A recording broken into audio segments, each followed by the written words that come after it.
வணக்கம் and welcome to நம் உலக சமையல். இன்னைக்கு உங்களுக்கு பாப்புலரான ஸ்ட்ரீட் ஃபுட் தான் உங்களுக்கு செஞ்சு காட்ட போறேன். எக் ஃப்ரிட்டர்ஸ் எப்படி செய்யறதுன்னு செஞ்சு காட்ட போறேன்.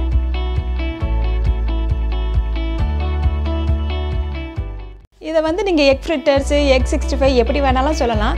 இதை ரொம்ப சுலபமா நல்லா டேஸ்டா செஞ்சிடலாம்.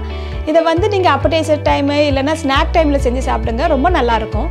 வாங்க இப்போ எக் ஃப்ரிட்டர்ஸ் எப்படி செய்யலாம்னு போய் பார்க்கலாம்.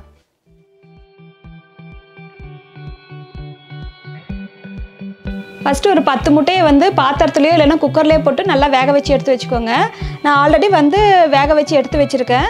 இந்த ரெசிபிக்கு வந்து உள்ளே இருக்கிற மஞ்சக்கரு வந்து நம்ம யூஸ் பண்ண போகிறதில்ல, மேலே இருக்கிற வெள்ளையை மட்டும்தான் யூஸ் பண்ண போகிறோம்.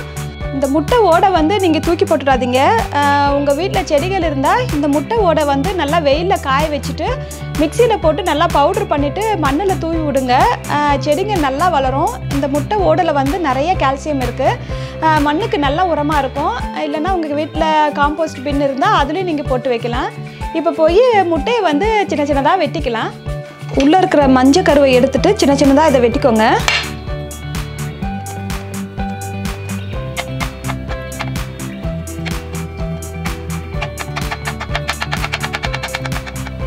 சின்ன சின்னதாக கட் பண்ணி வச்சிருந்த முட்டையில் வந்து ஒரு 1/2 ஸ்பூனு கரம் மசாலா,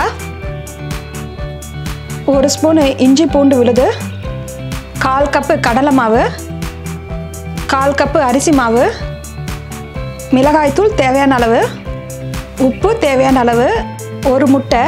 இன்றைக்கி முட்டை போடும்போது வந்து நீங்கள் தனியாக ஒரு கிண்ணத்தில் முட்டையை உடச்சி ஊற்றி பார்த்துட்டு அதுக்கப்புறமா நீங்கள் சேர்த்துக்கோங்க. ஏன்னா சம்டைம்ஸ் ஓடெல்லாம் அதில் விழுந்துடும். அதனால் பார்த்துட்டு நம்ம அதில் ஊற்றிக்கலாம். இதை வந்து நல்லா மிக்ஸ் பண்ணிக்கலாம்.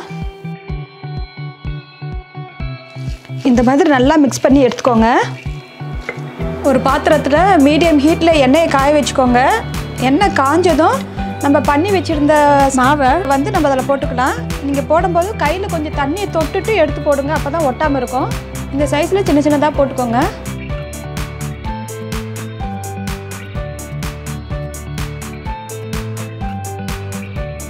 எல்லாம் நல்லா ப்ரௌன் ஆகிற வரைக்கும் 1 நிமிஷத்துலேருந்து 2 நிமிஷம் நல்லா வேக வச்சு எடுத்துக்கோங்க.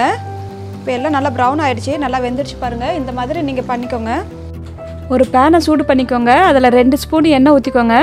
எண்ணெய் சூடானதும் வெட்டி வச்ச பச்சை மிளகாய் காரத்துக்கு தேவையான அளவு போட்டுக்கலாம். அது கூட 10 கருவேப்பிலை எல்லாம் போட்டுக்கோங்க. இதை பச்சை வாசனை போகிற அளவுக்கு லைட்டாக வதக்கிக்கோங்க, ரொம்ப ஓவர் குக் பண்ணிடாதீங்க.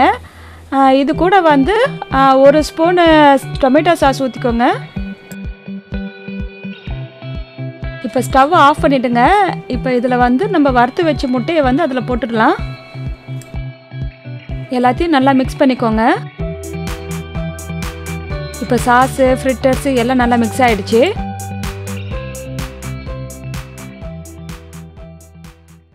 இதோ நம்ம பண்ண எக் ஃப்ரிட்டர்ஸ் ரெடி ஆகிடுச்சு. நான் சாப்பிட்டு பார்த்துட்டு உங்களுக்கு எப்படி இருக்குன்னு சொல்கிறேன்.